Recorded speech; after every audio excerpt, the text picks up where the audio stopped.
Hello, traders. Today is Wednesday, July 9th, and this is my analysis for the Euro Yen, and we're on the 1 hour time frame.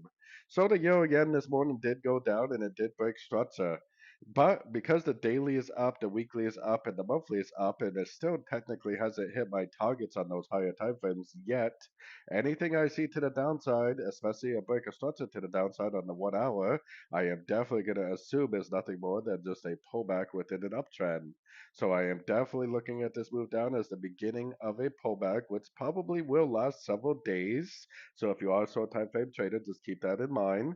More than likely, it's a pullback to the last series of higher highs, higher lows, which is why we got our Fibonacci retracement on here.